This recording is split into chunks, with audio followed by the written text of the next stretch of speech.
eu sou Carla Coelho e esse é o Comunicação Livre 2021, totalmente remodelado. Você que estava acostumado a entrevistas com apenas um participante por programa, agora conosco vai rolar um bate-papo com 2 ou 3 convidados de distintas áreas, abordando temáticas aparentemente distintas, mas que possuem alguma relação. Fato é que tudo está ligado, na verdade, não é? Nós estamos conectados.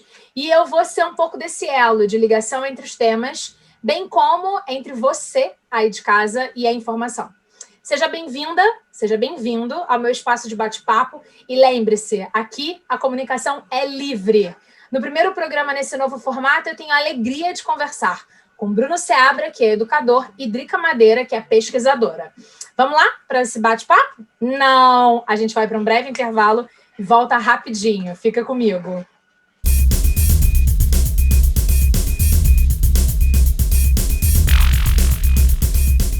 A verdadeira beleza está nos detalhes.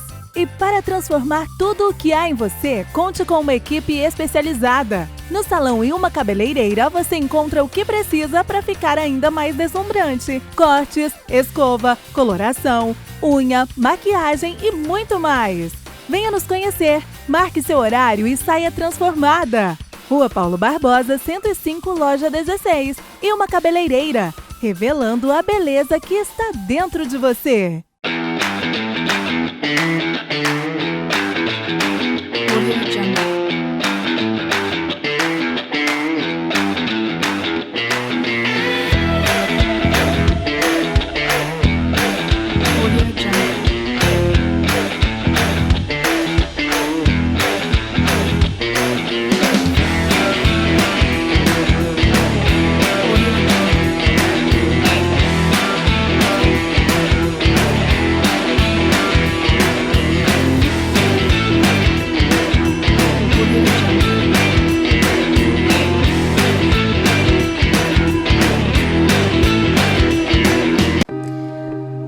Marcele Malaquias Terapia Integrativa é um espaço de atendimento holístico, acolhedor e profissional para você e toda a sua família. Estética, massagens, terapias alternativas, produtos fitoterápicos e dia do spa, num único lugar, bem no coração do Centro Histórico de Petrópolis. Atendimento na sede e residencial. Venha cuidar do seu corpo e da sua alma. Todos juntos, conectados e cada um na sua casa. Combinado?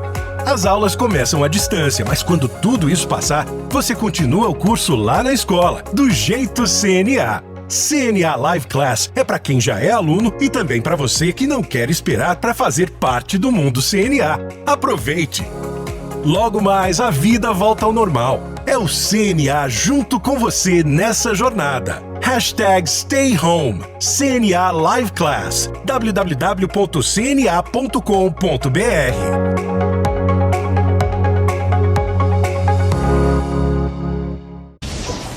Não tenha mais pesadelos com as roupas sujas. A Casa de Lavar é uma lavanderia com jeito de casa. Buscamos, lavamos, secamos, higienizamos, passamos, fazemos pequenos reparos, dobramos e entregamos sua roupa com cheirinho de limpeza. Pacotes para solteiros, famílias e empresas. Invista na sua qualidade de vida. Venha para a Casa de Lavar.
Sente dores constantes? A fisioterapia resolveria, mas as sessões são caras. Conheça Spa Life Fisioterapia. Com mais de 10 anos de experiência, atende pacientes para reabilitação, RPG e pilates funcional. Sessões de fisioterapia para coluna, joelho, ombro, pés e demais partes do corpo, realizadas por profissionais especializados e com preço popular. Atendimento humanizado e tratamento individualizado. Clínica bem localizada e estacionamento ao lado. Aceitamos vários planos de saúde. Agende já a sua avaliação. Spa Life, seu corpo, sua vida.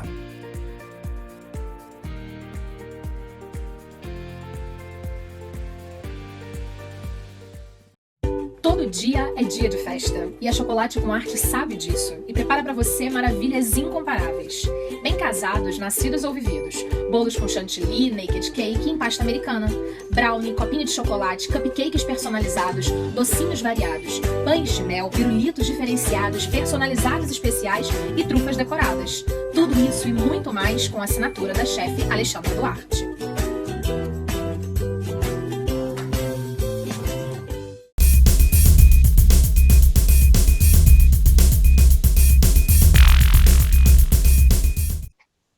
Estamos de volta e a dinâmica do programa é bem simples. Nesse bloco, vamos conversar com o educador Bruno Seabra. E nosso papo é sobre o papel da educação na formação do cidadão. Nossa entrevistada, Drica Madeira, pode e deve conversar com a gente, seja concordando, discordando, questionando. Afinal de contas, a comunicação aqui é livre. Sejam muito bem-vindos, queridos. Olá, Carla. Obrigado. Vai ser um prazer conversar com vocês.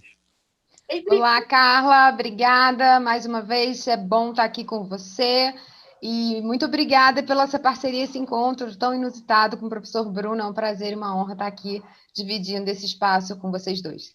Maravilha. É um prazer também, Drica. Bruno, vamos começar pelo que pode entregar muita gente. Escola educa ou escola transmite conhecimento? Ótima pergunta, Carla. Na verdade, a escola faz as duas coisas, né? Ela vai priorizar uma delas, mas ela faz as duas coisas. Não existe escola que só educa, não existe escola que só transmite conhecimento. Aliás, até existe a escola que só transmite conhecimento, mas essa escola não funciona na prática na formação do cidadão, né?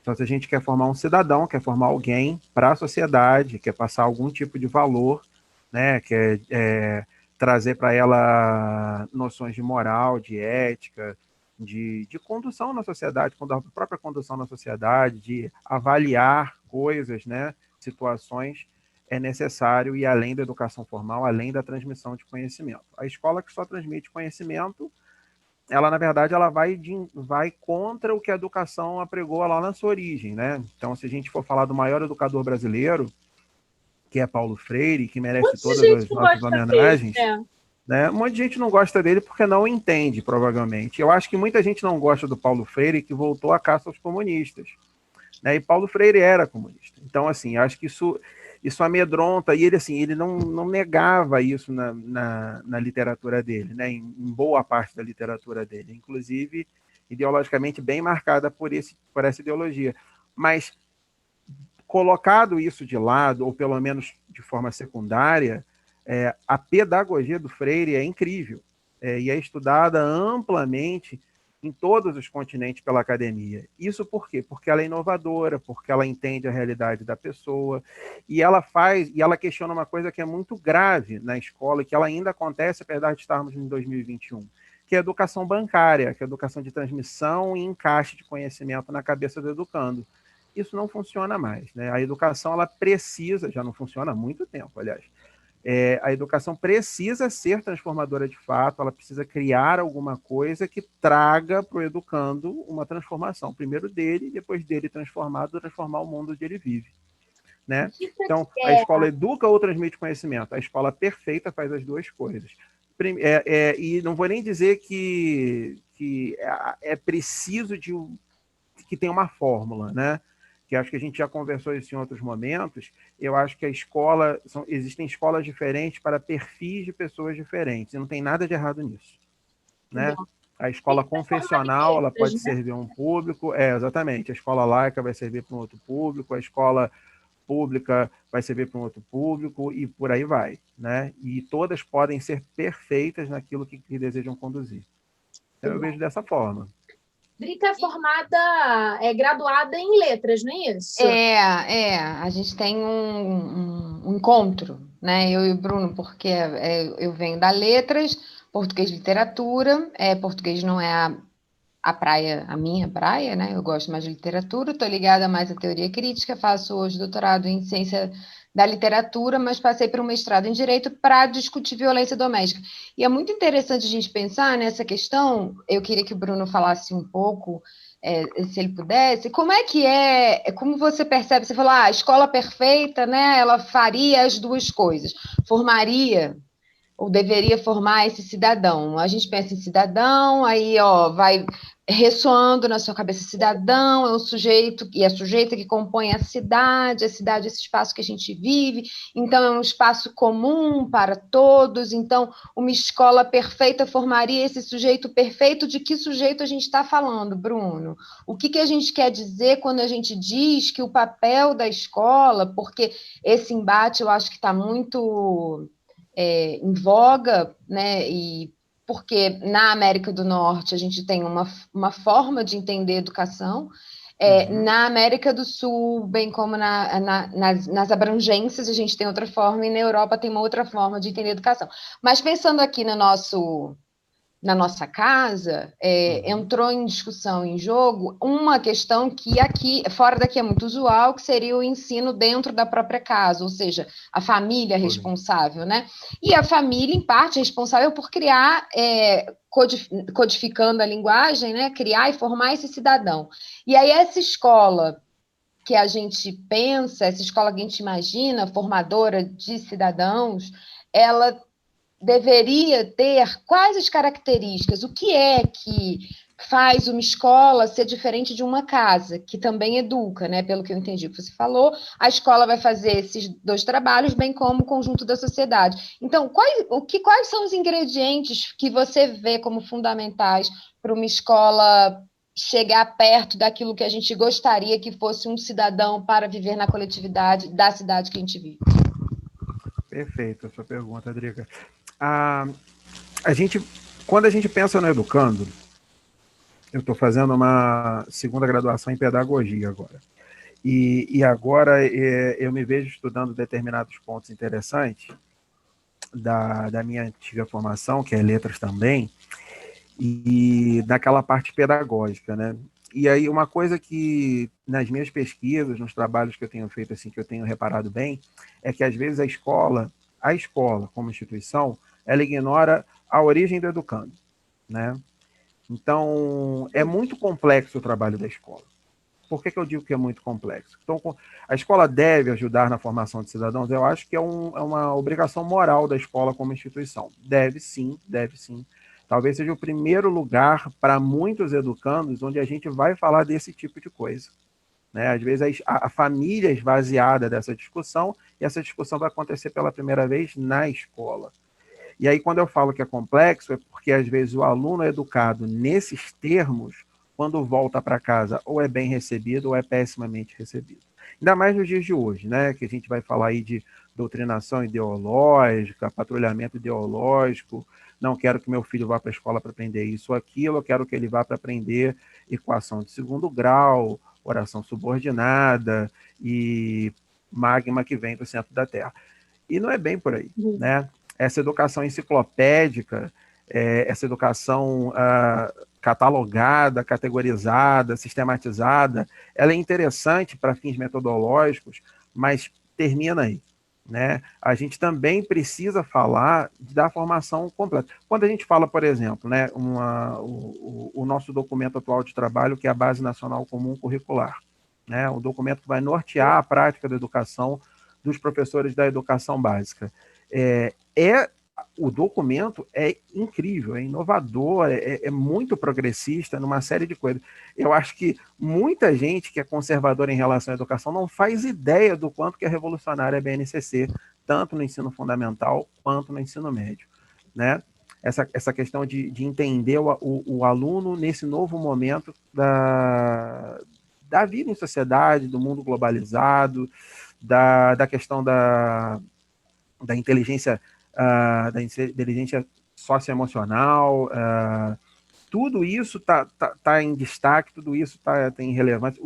O ensino não mais linear, mas o ensino espiralado através de alguns vértices. Então, assim, é muito interessante o que está acontecendo. E esse educando precisa ser formado para essa sociedade nova. Aqui em casa a gente até fala a gente olha para os filhos, tem um de um ano e meio, e eu tenho uma menina de 8 que vai fazer 9, e às vezes eu olho para a Dani e falo assim, eles talvez tenham profissões que não foram inventadas ainda. E isso é muito assim, dá uma aflição, dá um nervoso. O Espaço Linda Feitosa existe desde 2001 e proporciona às mulheres estilo e serviços como design de sobrancelhas, delineador de olhos e micropigmentação de sobrancelhas e lábios. Pós-graduada em dermomicropigmentação e especialista em design de sobrancelhas com foco no visagismo, Linda Feitosa consagrou a frase: os filhos definem as sobrancelhas e estas definem uma pessoa. A beleza que você procura, promovida através das nossas mãos. Pet Love, tudo que você precisa para cuidar do seu bichinho de estimação. Banho, tosa higiênica, corte de unha, limpeza de ouvidos, além de hidratação e Taxi Dog. Conheça nossas instalações e conheça melhor o nosso trabalho. Rua Bernardo Proença, 601, em frente à UPA de Cascatinha. Telefones 2280-3253 ou 99280-2733. Pet Lover, o cuidado do seu pet está aqui. Que não são da educação, opinem, determinem, façam e aconteçam nela. E aí a educação ela vai travando. Quando a gente faz um comparativo aí de continentes, igual a Adrica estava mencionando ali, como é a educação fora aqui da América Latina, principalmente, acho que a primeira coisa que acontece é a relação ao investimento. O investimento na educação no Brasil não é pequeno. Né? É um dos maiores orçamentos da União, é a educação, o repasse do Fundeb é um dos maiores que tem do orçamento. Porém, é um dos dinheiros mais mal empregados possíveis. As prefeituras, por exemplo, não têm dinheiro para remunerar esses professores e boa parte desse dinheiro vai para pagamento de salário. Um salário defasado, ruim, um profissional da educação cansado, com pouca qualificação precária. Ou seja, a gente vive de enxugar gelo, numa torneira que não paga de pinga. Vive de enxugar a poça no chão numa torneira que não para de pingar. Enfim, não se passa só pelo financiamento, mas se passam por outras coisas. Eu estou com medo de fazer uma digressão, então vocês, por favor, me interrompam, porque eu sou muito disso. Abriu o parênteses, eu fecho. Eu fecho o parênteses, mas eu demoro a fechar às vezes. Eu quero interromper de novo, pode, Carla? Tá, pode. Eu quero saber o seguinte, você tem filhos pequenos, eu tenho filhos maiores, e a gente sabe, como educadores e professores durante algum tempo, você tem filho adolescente, né? Os meus já passaram um pouquinho da adolescência, então a gente tem aqui todas as faixas etárias, né? De filhos que estão estudando, né? Que estão em processo de ensino-aprendizagem. Professor, você acha que o aluno tem a contribuir com essa educação que a gente pensa para a liberdade, essa educação para a autonomia, essa educação para a formação de novos sujeitos que são protagonistas das histórias, que preservam a nossa ancestralidade, essa educação que passa por uma questão oral também, né? Pelas histórias que eu escuto na minha casa, da minha avó, da minha bisavó, do que aconteceu aqui, quando a gente pensa numa sociedade tão diversa, né, como a nossa. Queria saber se você acha importante esse professor, esse profissional da educação estar preparado para ouvir esse aluno de forma efetiva, né? E afetiva também, né? Não é uma forma estéril, não é eu quero que você fale por falar, eu quero que você fale porque talvez a gente possa pensar numa outra forma de agir dentro da sala de aula que respeite esses saberes que essas pessoas, né, que são os nossos filhos e os filhos de quem está nos assistindo, trazem das suas casas, das suas vidas, das suas histórias. Eu acho que é imprescindível, mais do que importante, é imprescindível. Tem um discurso muito ruim, principalmente educadores aí já na metade da quilometragem para aposentadoria, né, que, por exemplo, eu sou pesquisador de educação inclusiva, e aí, em alguns questionários, analisando alguns questionários, muitas das vezes o educador que tem um aluno, por exemplo, em situação de inclusão escolar, ele se diz não preparado e se diz também incapaz de produzir um material para aquele aluno que chega para ele na sala de aula, com qualquer quadro, um quadro neurológico qualquer, autismo, déficit de atenção, né, qualquer situação do tipo, que seja inclusão escolar, que esteja na Lei Brasileira de Inclusão, contemplada na Lei Brasileira de Inclusão. E aí, terminado o questionário, a gente chama o professor para conversar e eu sempre falo isso para ele, mas professor, é seu aluno, está na pauta, é teu, é tua turma. É do teu trabalho a empatia, não é um puxão de orelha, veja bem, eu não estou falando isso assim, é numa conversa, num café depois desse questionário, eu falo, poxa, como não fazer nada? Isso não faz sentido, né? É uma questão de humanidade também, não só de profissionalismo, mas de humanidade. Como não fazer? Eu entendo que você não foi treinado para isso, eu entendo que você não saiba o que fazer, mas você pode perguntar, você pode pesquisar, você pode, de repente, entre os seus colegas, descobrir alguém que já faz isso e pode te ensinar a fazer. Então, aquela questão do velho discurso de responsabilizar o outro, né, e não olhar a sua própria responsabilidade é muito presente na educação brasileira também, né, dos educadores de uma forma geral. E em algum momento da nossa trajetória talvez fôssemos assim também e precisamos de alguma forma ajustar isso, né? Respeitar, eu sou muito disso, né? Eu posso falar isso por mim e por boa parte dos educadores que eu conheço. Não dá para educar sem considerar a realidade do outro, o local de origem do outro, o lugar de fala do outro. Não tem como, por exemplo, na rede estadual de educação pública que eu dou aula, tem um momento na terceira série do ensino médio que eu preciso dar aula sobre africanidade e negritude. E eu tenho majoritariamente a minha assembleia negra. Então eu branco, heterossexual, homem, sim, eu tenho que me calar e eu preciso ouvir essas pessoas. Obviamente, eu vou iniciar com o conceito acadêmico da coisa, né? Fazer um preâmbulo. Histórico. Me calo, pontuo algumas coisas para nortear a discussão e deixo eles falarem. Peço até para gravar, peço para que eles se ouçam, a gente faz discussões super interessantes. São noites de terça e quinta-feira em Itaipava que a gente passa no CIEP produzindo conhecimento. Então, entender o outro na sua dificuldade, entender o rapaz negro que quando vai ao mercado é perseguido pelo segurança, não é uma coisa isolada lá no Sul, não é uma coisa isolada lá no Rio de Janeiro, não. É não vou falar o nome do mercado, mas é no mercado dali e aquele do lado também. Eles vão comprar um chocolate e o segurança, que muitas das vezes é negro também, vai atrás deles.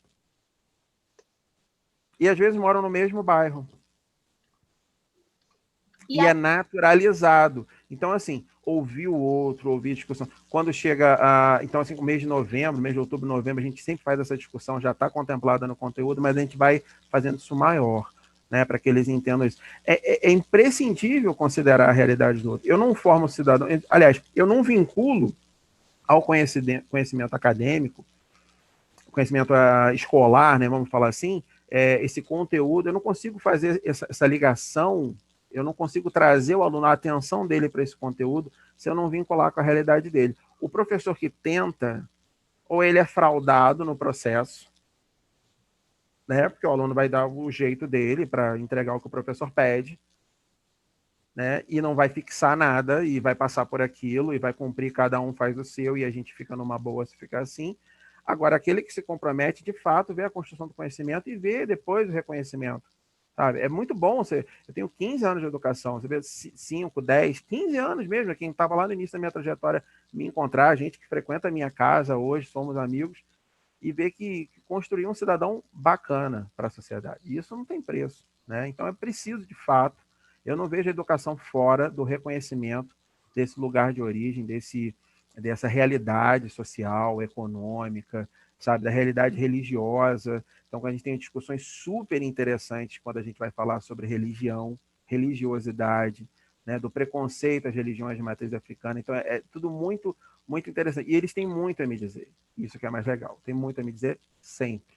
Né? Então, assim, aprendo mais do que vou lá ensinar a maioria das vezes. E não porque eu me omito no minha... É porque metodologicamente isso funciona melhor. Né? Metodologicamente isso funciona melhor. Para uma transmissão adequada do conhecimento, mas que vai ser transmitido de ambos os lados. Eu jogo para lá, eles pegam, eles devolvem diferente, a gente vai trocando. Aí funciona. Quando é troca, funciona. Quando é sair do ponto A para o ponto B, eu não sei o que acontece depois que chega no ponto B.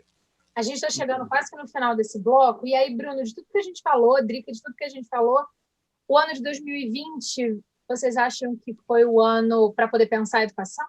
Porque a gente muito falou que de uma hora para outra a metodologia teve que mudar. Quem pôde foi para casa e estudou de casa, porque tinha celular, internet, computador e afins, e a gente conseguiu verificar que quem não tinha isso ficou mais prejudicado ainda. Esse é um dos motivos pelos quais, Bruno, você diz que a educação está sendo mais olhada, é porque, afinal de contas, a gente viu uma mudança muito grande e aí precisou olhar nesse ano? Olha, a pandemia, ela agravou as crises já existentes. Então, eu vejo a pandemia e o seu consequente isolamento social, né, e a dependência digital, ela agravou o distanciamento, ela mostrou para a gente, como sociedade, o quanto que a camada mais vulnerável, mais empobrecida, ela de fato está distanciada da classe média mesmo, né? Não estou nem falando da ponta da pirâmide, não, mas o quanto que ela está distanciada da classe média. Então, eu vou dar um exemplo simples, né? Alguém pode falar assim, mas na escola pública tem aluno seu que tem celular melhor do que o seu. Tem moleque lá com um iPhone 11 está pagando em 3 anos. É quase um consórcio. Tem mesmo. É uma questão de escolha. É uma questão de escolha, prioridades, ele trabalha, ele quer pagar por aquilo, e se ele pagou por aquilo, está pagando por aquilo, não vejo mal algum, tá lá, faz o que ele o valor dele, é o que ele quer empregar, e se isso precisa ser mudado, a gente pode discutir a situação. Contudo, é um plano de internet que geralmente vai fornecer para ele alguma alegria na rede social, alguma interação e tudo mais, e só, né? E a internet, que para a maioria das pessoas, principalmente na faixa etária deles, era utilizada para lazer, basicamente para lazer, entretenimento, né, e geração de conteúdo de lazer e entretenimento, passou a ser uma ferramenta de trabalho. Eles anteciparam esse momento da vida adulta, que você começa a usar a internet para trabalhar, para a adolescência, para a pré-adolescência, e se viram produzindo conteúdo e absorvendo, pegando aquele conteúdo da internet e produzindo exercícios, provas e tudo mais. Na escola pública e na escola particular de pequeno e tal, em algumas de médio porte, foi muito complicado. Continua sendo, porque a gente não deve voltar no presencial, né, nesse primeiro momento. Deve voltar com o ensino híbrido ou nos mesmos termos do que ficou no finalzinho do ano passado. Na escola, por exemplo, vou dar um exemplo bobo, né? Então, assim, se a gente teve problemas na escola particular, pouquíssimos e pontuais, tipo 2, 3 alunos por turma, que não frequentavam, não faziam as atividades, tinham que fazer em datas posteriores e tudo mais, eu tinha turmas de 47 na pública, 47 pessoas, e 2 pessoas apenas produziam alguma coisa, e de forma muito esporádica, né? Então foi muito complicado. Mas por que? Preguiça. Não dá para rotular preguiça para todo mundo, não. É que geralmente é isso. Não existe um modem em casa com Wi-Fi liberado para você poder estudar. O plano de internet, se for usar o Google Classroom, ele consome o pacote de dados dele, e aqueles 30, 40 reais que ele botou por mês acabam em uma noite ou 2, para baixar um vídeo, para ver alguma coisa no YouTube, ou depende de fazer isso no trabalho, aí o trabalho o patrão não deixa. Ou seja, é muito complexo, que eu dou aula no noturno, né? É muito complexo, que é o aluno trabalhador, é outro perfil. É muito complexa essa história, e o distanciamento ficou agravado. Então, assim, a fragilidade da escola pública ficou bem acentuada, a fragilidade estrutural da escola de pequeno e médio porte ficou bastante acentuada também, ficou bem visível. E nas escolas mais caras, né, que tem uma estrutura melhor, eu acho que pecaram pelo excesso. Acho que foram um excesso de conteúdo, um excesso de cobrança, que psicologicamente foi muito danoso para os estudantes. Então, assim, foi um ano de calibrar. Eu acho que foi um ano para calibrar as coisas numa coisa que ninguém sabia fazer, né? Eu me vi em março e abril tendo que aprender sozinho e na marra, no máximo dialogando com um colega ou com outro coordenador na época, para ver o que é que nós vamos fazer, como que vamos fazer, o que funciona, o que não funciona. Eu passei 15 dias de 7 da manhã às 11 da noite tentando aprender e passar para as pessoas que eu acabei de aprender para fazer a coisa funcionar. Eu e todos no Brasil, né, com algum cargo de gestão na escola, teve que fazer isso. E fomos aprendendo fazendo, né? E, obviamente, quem aprende a fazer fazendo erra mais do que quem é treinado para fazer. Perfeito. Então, foi um ano muito ruim para o estudante também. O estudante, assim, é criminoso, né? Igual aconteceu nesse último final de semana, por exemplo, o Exame Nacional do Ensino Médio não era nem para acontecer. A gente não tem um grupo formado para fazer Exame Nacional do Ensino Médio. O grupo de 2020 não está formado para isso.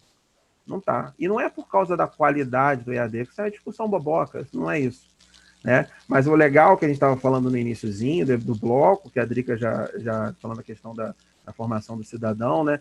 Uma coordenadora minha, numa escola onde eu sou professor, não coordenadora, ela falou que a gente estava muito preocupado com cola, né? Que a gente passa as atividades e tal, a gente vai, putz, cola. Que preocupação. Ai, né? A gente ali, né, tendo úlceras, ai, eles estão colando, ai, o que a gente vai fazer?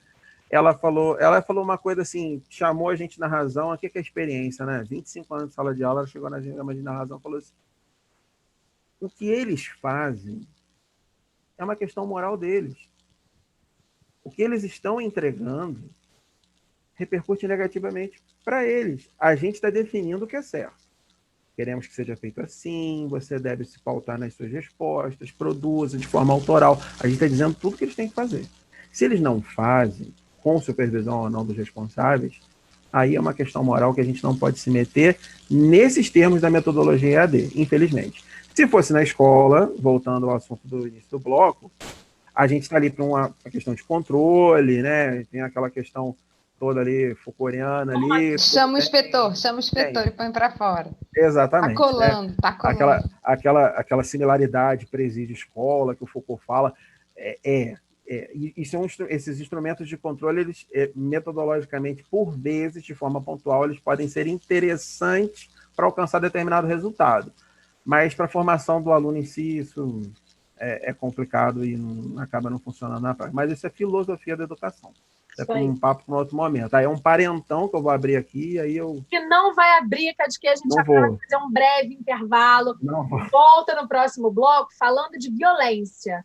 Violência contra a mulher. E aí, no contexto, a gente vai entender que talvez, se gente mais bem educada aprendesse que não tinha que bater em ninguém, né? Não devia bater em ninguém, menos em mulher, ou ninguém é ninguém, e aí a gente vai discutir sobre isso. Fica comigo que a gente volta rapidinho.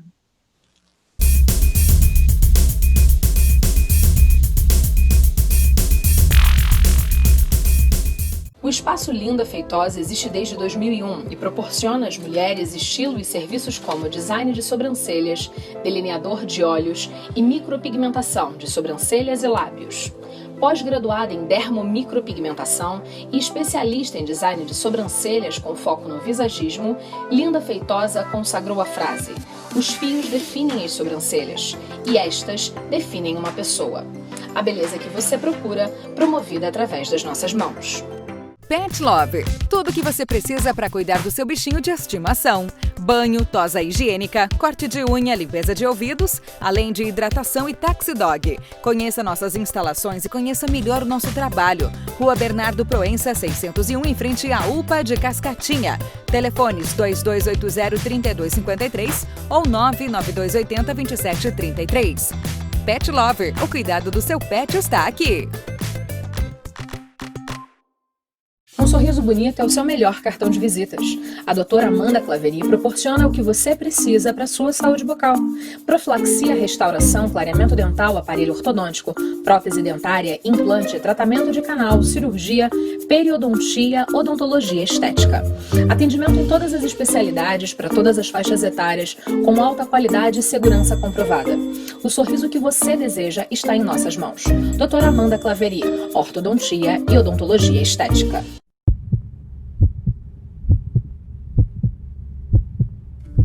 O Lar Nossa Senhora das Graças é uma entidade que acolhe há 63 anos crianças e jovens em situação de risco e vulnerabilidade social. Atualmente, o lar possui estrutura composta pela casa principal e anexos, além de uma equipe formada por 42 profissionais.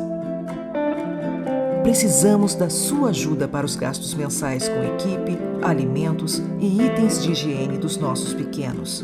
Qualquer valor já é de grande ajuda. Lar Nossa Senhora das Graças, o amor que transforma vidas. Olá, eu tenho uma novidade para você. WhatsApp Cinemax. Pegue o celular e mande uma mensagem informando o Cinemax que frequenta. Anota aí, DDD 21 973 26 0467. Agora você vai receber todos os horários e filmes em cartaz na sua mão. WhatsApp Cinemax. Informação e conforto para você. Até a próxima!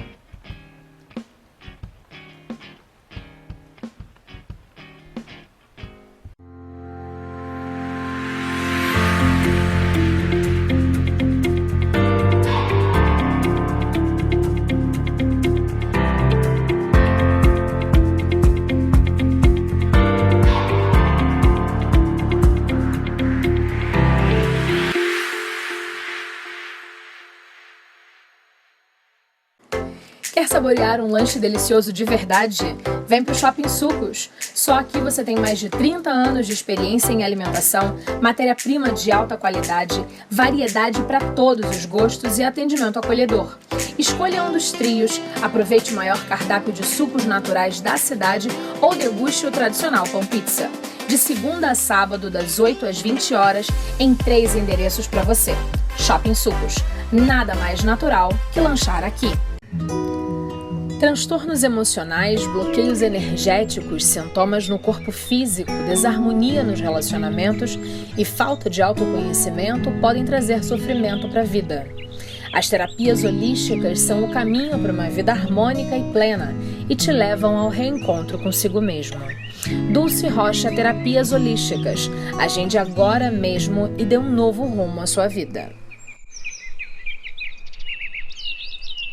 Sabe por que faz diferença estudar na educação à distância da Unicesumar? Porque aqui você aprende sem abrir mão dos seus compromissos. Como a Ana. Eu estudo nas horas livres e passo mais tempo com a minha filha. Porque você escolhe a graduação dos seus sonhos. Tipo a Dani. Hoje eu faço o curso que eu sempre quis e estudo de qualquer lugar.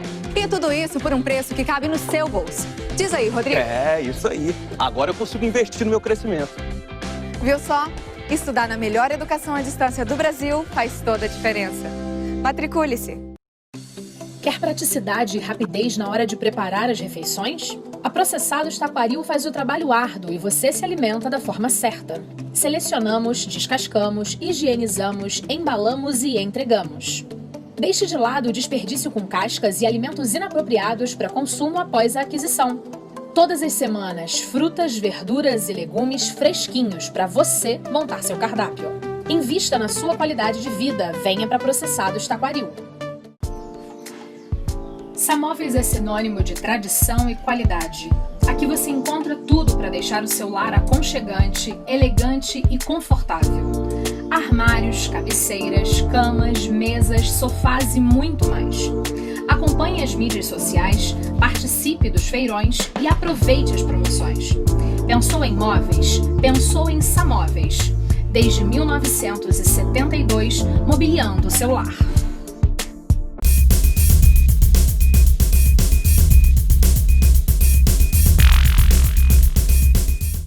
Estamos de volta com o programa Comunicação Livre, nesse novo formato, que é a ideia que a gente discuta um pouco mais, converse um pouco mais, fale um pouco mais, provoque mais ainda. E é por isso que, para provocar, Drica Madeira, violência doméstica contra a mulher, a pandemia que mata mais que o Covid-19.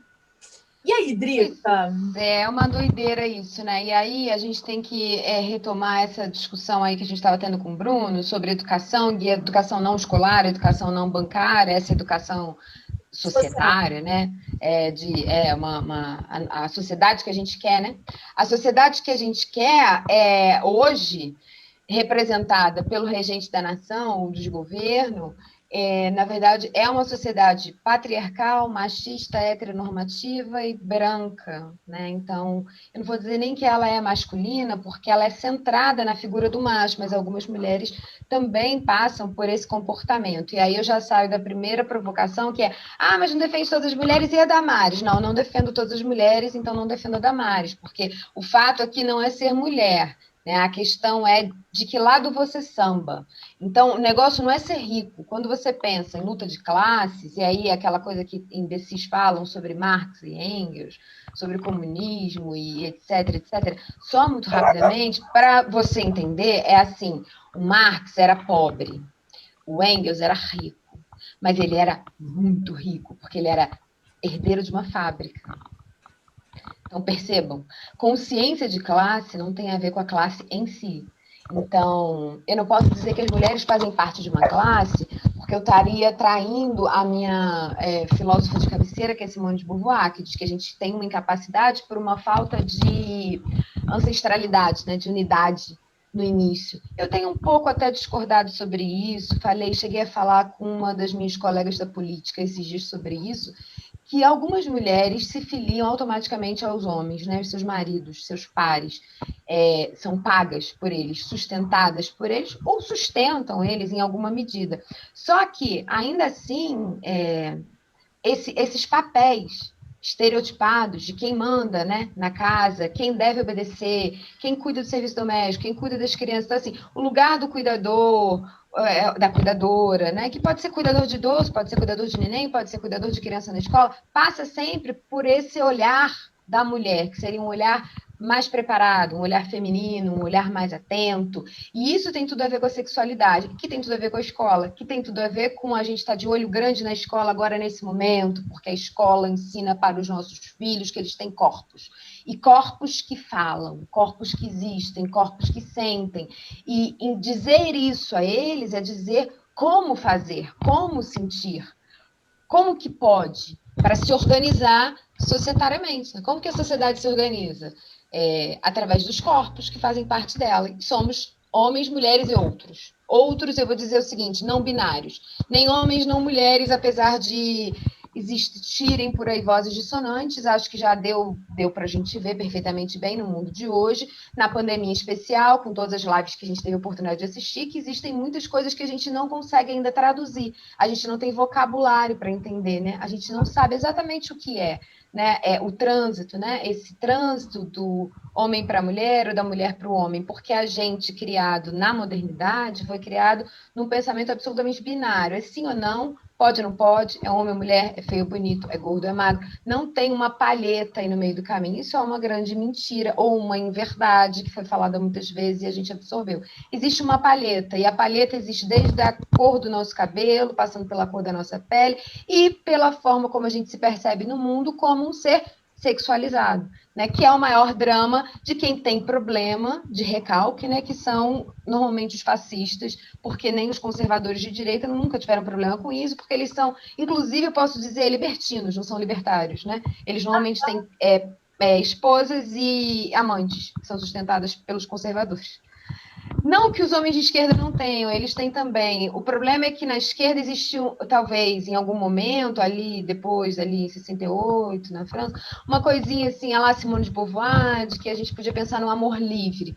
Mas isso não tira a cota que a gente tem que discutir sobre o que pesa sobre os corpos das mulheres. E aí é interessante você perguntar, porque eu escrevi um texto sobre isso, a gente falou sobre isso no programa, né? Por que é considerado uma pandemia o Covid e a violência contra a mulher, que vem desde os primórdios, se a gente quiser assim dizer, é que ela talvez tivesse uma outra conotação e um outro peso. Quando a gente estuda a modernidade, a gente vai entender que no encontro entre colonizador e colonizado, o colonizado, que não somos nós, são os que vieram antes de nós. A gente continua colonizado, mas assim, quem estava aqui antes da gente existir se apega a uma forma de fazer. E esse formato que vem da Inglaterra, da França, de Portugal, Espanha, é um formato patriarcal já. Então a modernidade traz isso para as nossas tradições ou para os nossos povos originários, que rapidamente percebem que existe uma relação de poder muito bem estabelecida entre machos e fêmeas, homens e mulheres. E a partir de então, nós sofremos com isso até hoje, aí a gente pode localizar aqui no Brasil. Então, no Brasil, a gente sofre, assim como em boa parte dos países do mundo, né? Posso ressalvar alguns, mas não faria isso agora. São 50 mil mulheres assassinadas no mundo, vítimas de violência doméstica. Isso representa, por ano, isso representa uma morte a cada 10 minutos, de acordo com a ONU. Mas isso nunca foi discutido em termos pandêmicos, porque isso nunca foi um problema para a sociedade. Porque a mulher nunca foi vista como um ser humano, ela é o outro, né? Porque o humano é o homem. Então, a gente tem... Está sendo visto como problema agora ou continua não sendo visto como problema? E a gente aqui, nesse microcosmos, que é o Comunicação Livre, nesse microcosmos que é o Petrópolis, e as pessoas com as quais tem contato com a Drica Madeira, é que acham que essa temática está sendo discutida, mas a gente está tendo uma percepção equivocada por conta da nossa miopia de segmento. Eu acho que todo mundo entende o que é violência contra a mulher, porque eu sou amiga da Drica. E aí a gente sempre fala disso. Mas eu tô errada?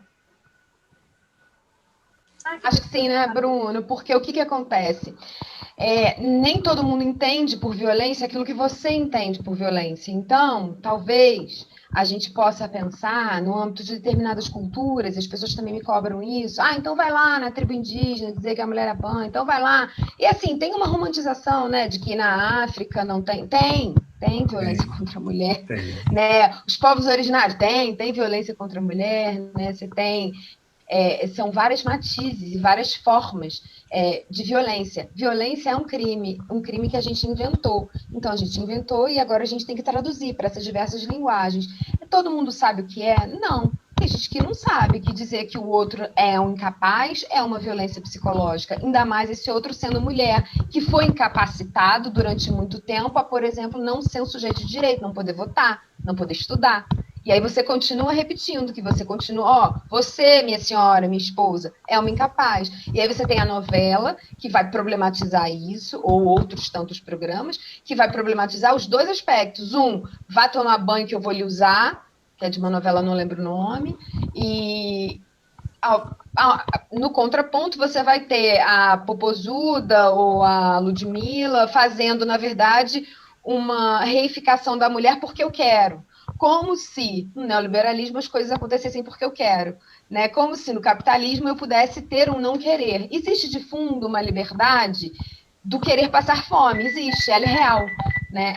Ela existe e ela é absolutamente real, mas ela não é possível, na verdade, ser exercida por todo mundo, porque quem teve dinheiro para estudar o ano inteiro, que nem o Bruno falou, teve computador e internet, pôde fazer o Enem. 50% da população que se colocou ali pronto, né, que deveria estar, nem foi. E nem foi, eu não acho que é por conta de um problema de medo da pandemia. Eu acho que é porque não tenho condição. Então, é o Enem da desigualdade que demonstra que estamos em pleno exercício da desigualdade, alimentado por um sistema que se aprimorou em tornar nós todos desiguais.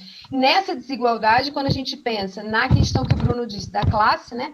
Alguns podem, outros não, porque alguns têm internet e alguns têm força de vontade, conseguiram porque pediram a vizinha, tá? Não estou dizendo que todo mundo que fez é rico ou remediado, não. Tem vários pobres que eu conheço que fizeram porque é isso, aquele cara que lê o livro na luz do poste, né? Esse negócio. Então, assim, a gente precisa pensar que a classe é constituída de consubstancialidades. O gênero, a raça, são duas questões muito fundamentais para a gente pensar em classe.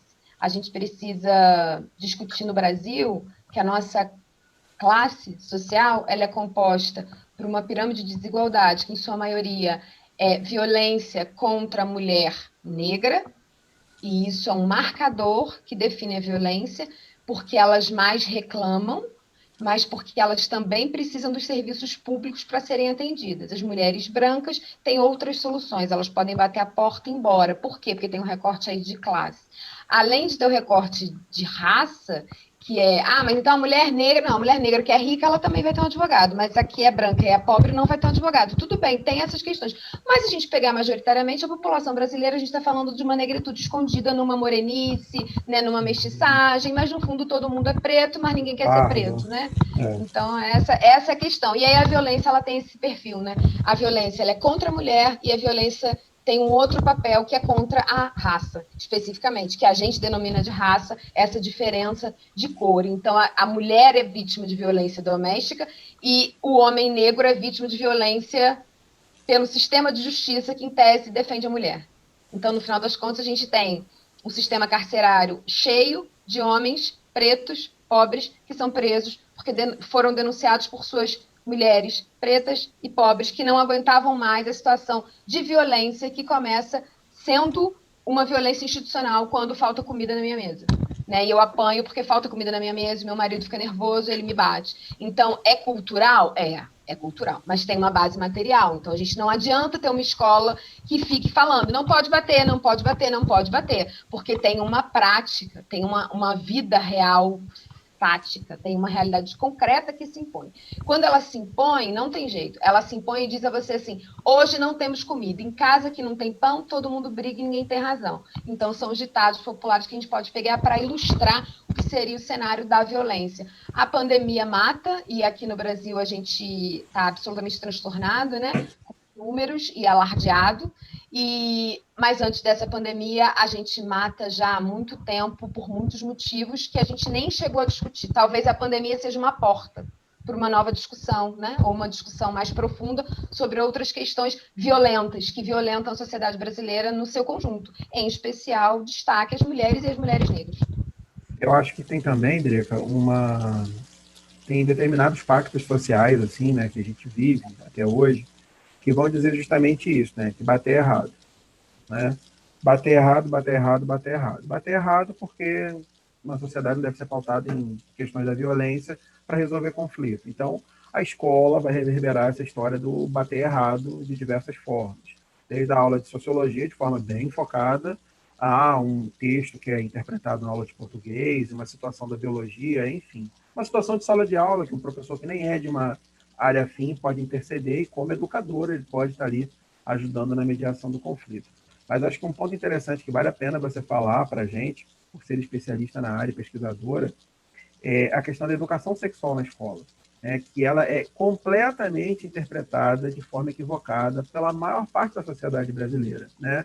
Entende-se aí uma educação sexual na formação de praticantes de sexo. E isso é vendido como uma ideia e é comprada como uma ideia em larga escala. Né?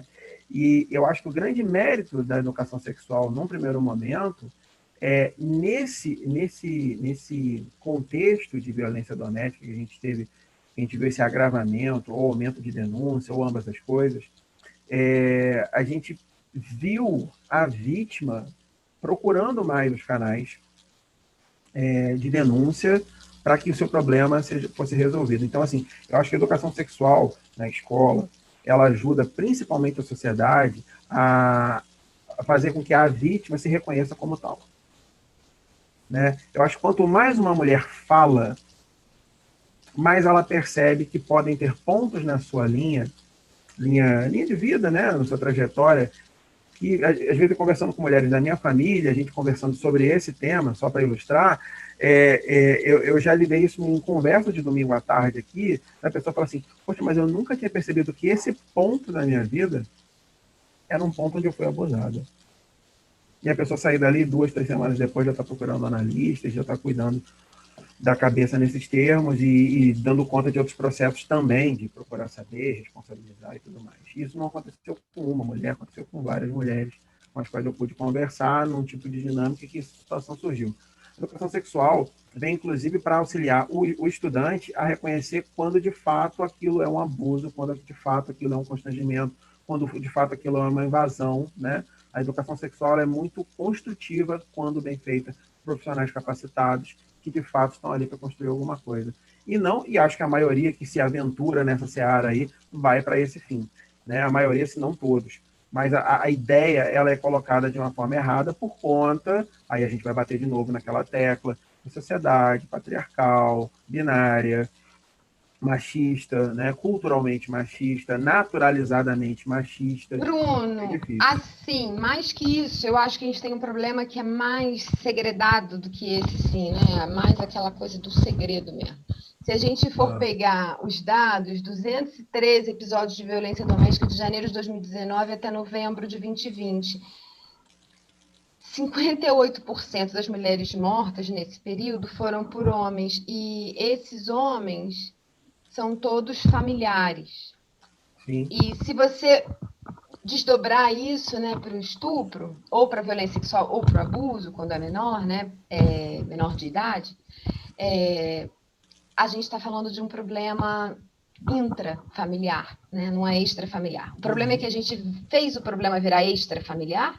Então, assim, o estupro, a mulher não tem lugar seguro no Brasil, não existe lugar seguro para a mulher no Brasil, em alguns outros países também, mas estou dizendo aqui, a gente mora numa cidade muito pacata, e nem aqui não existe. Eu não posso andar na rua sozinha, meia-noite, com essa blusinha que eu tô, porque eu tô pedindo para ser estuprada. Então, nem de batom vermelho. Então, é muito interessante pensar sobre isso, né?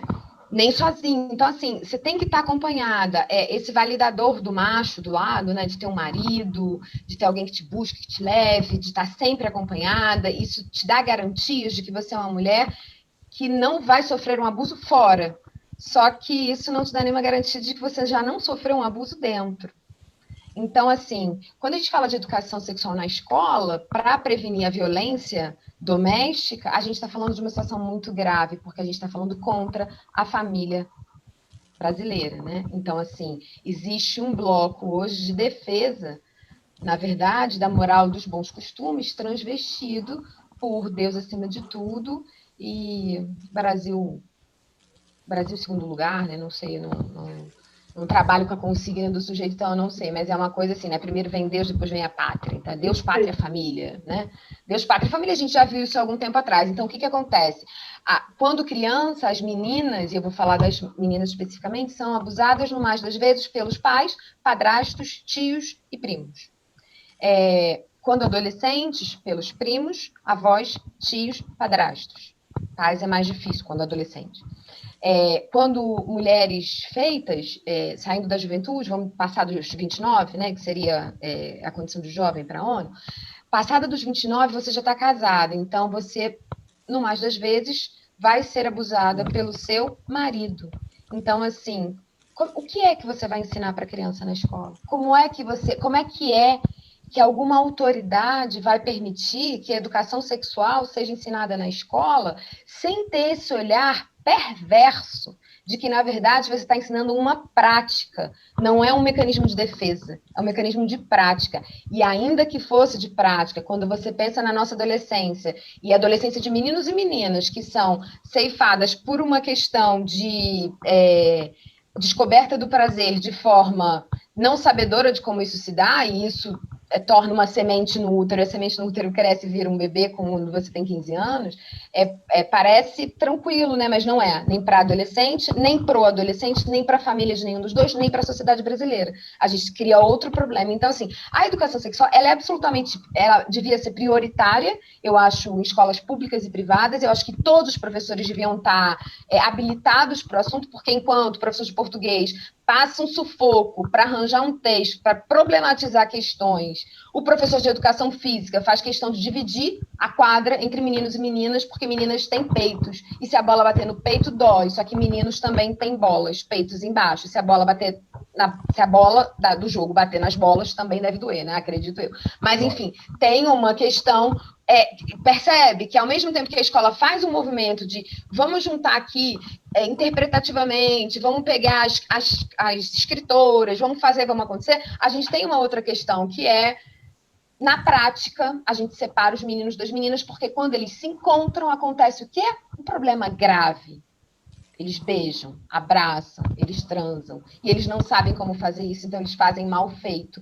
E se não fizerem entre eles, você vai estar ensinando para essa menina ou para esse menino que quando ele chegar em casa e alguém for dar banho e o banho tiver uma outra conotação e a manipulação do pênis ou da vagina for feita de alguma outra determinada forma, aquilo pode ser um grande problema e que ele precisa ter em quem confiar para contar, porque na verdade quem está violando esse corpo é alguém a quem você confia a sua própria vida, né? Que é a sua babá, o seu pai, sua mãe, seu tio, sua tia. Pode estar sendo uma atrocidade para você que está em casa ouvindo isso, mas infelizmente, eu lamento informar, são os dados que a gente tem, né, sobre violência contra a mulher. Violência contra a mulher começa na infância. Dados subnotificados, né, Drica? Porque ainda assim, subnotificados. Todos podem chegar, né? Exatamente. Isso que é mais e é um grande problema, né? É um grande problema, porque a gente fica com reservas morais para discutir questões que não são as questões que estão na ponta do iceberg. Elas estão por trás. Então, o problema da educação sexual na escola não é o kit gay. Isso não é verdade. Isso é balela para 30% do eleitorado desse homem achar bonito, achar ele legal e achar que tem algum segredo para contar para alguém. Imagina que eu distribuo uma madeira com peru na ponta. Por quê? Porque a gente adora peru? Não. Primeiro, quem gosta de homem é homem, né? Se a gente partir... Sociedade patriarcal diz isso, né? Quem gosta de homem é homem. É só se pegar a Grécia. Então, quem estuda sabe disso. Por isso que a gente é considerado segundo sexo, tá? Simone de Beauvoir vai dizer isso. O essencial, o fundamental é um homem. Você vê que a maior parte dos ídolos dos homens são homens. Jogadores de futebol são homens. As mulheres, elas não estão penduradas. Elas só são penduradas quando era a revista Playboy na borracharia. Você não vai chegar na casa de um homem e vai ver uma mulher linda, nua, pendurada, porque ele é muito fã dela. Mas você vai ver o Maradona, o Pelé, o Zito, sei lá mais quem, talvez os símbolos de conquista, poder e força são fálicos, né? Até o Paulo Freire, você vai ver lá, né? O Marx, o Engels. Então, você pode pegar da direita à esquerda, são homens que vão estar ali para a gente olhar e falar, admirar, que coisa mais bonita, esses pensadores todos. Agora, quando as mulheres estão ali peladas, elas estão causando algum constrangimento. Por quê? Porque é um corpo que não é para ser pelado, não é para ser desvelado, não é para ser revelado, porque ele sacrifica aquilo que é mais importante para a sociedade brasileira, né? Que é o segredo, a família, né? O meio das pernas. Fecha as pernas, menina. Fecha as pernas, menina. Olha que lindo ele brincando com o peru. Fecha as pernas, menina. Olha que lindo ele brincando com o peru. Então, assim, é desde pequeno que a gente consegue fazer esse estereótipo cada vez ficar mais estereotipado e a gente vai fingindo que não e a gente vai colocando o problema fora. Ah, mas a escola não tem nada a ver com isso. Como não? A escola é um lugar que a criança tem confiança, então ela podia chegar lá para a coordenadora pedagógica, para a psicóloga, que devia ter em todas as escolas, inclusive as públicas, municipais e estaduais, para poder dizer, olha, eu estou com um problema aqui, eu não sei se isso está certo, como é isso aqui? Eu ganho um pirulito cada vez que o meu padrasto chega em casa e me pede um beijo na boca. E aí, mas você não pode falar disso, porque isso é um problema privado, porque os nossos problemas, problema de mulher é de mulherzinha, é problema de casa, problema doméstico, problema público é orçamentário, é verba, é, sei lá, vacina, é esse negócio, entendeu? Isso foi muito bom, mas acabou. Porque eu tenho tudo que é bom dura pouco. Dois entrevistados que falam a beça, que tem muita coisa para dividir, é assim... Tempo, ai meu Deus, como o tempo passa, dizemos de quando em quando. Na verdade, o tempo fica, é a gente que vai passando. Já dizia Argentina Santos num fado maravilhoso. E aí eu agradeço o tempo dos meus entrevistados, dos meus colegas, que dividiram conhecimento comigo e eu espero com o telespectador de casa. E que nos trouxeram nada mais, nada menos do que muita coisa para pensar. Porque não adianta ter respostas prontas ou finalizadas. É muito melhor que a gente jogue esse montão de coisa para você daí de casa concluir, para você pensar diferente, para você sair da casinha. Porque aqui a comunicação é livre, mas ela está longe de ter o intuito de ser finalizada. Obrigada, Drica. Foi um grande Obrigada a você. Obrigada, Bruno. Foi uma grande alegria. Obrigado, Carla. Sempre um prazer, sempre uma alegria. A gente volta em breve com um novo programa Comunicação Livre. Um beijo grande para você de casa. Até lá. Tchau, tchau. Beijo, Drica. Beijo, Carla.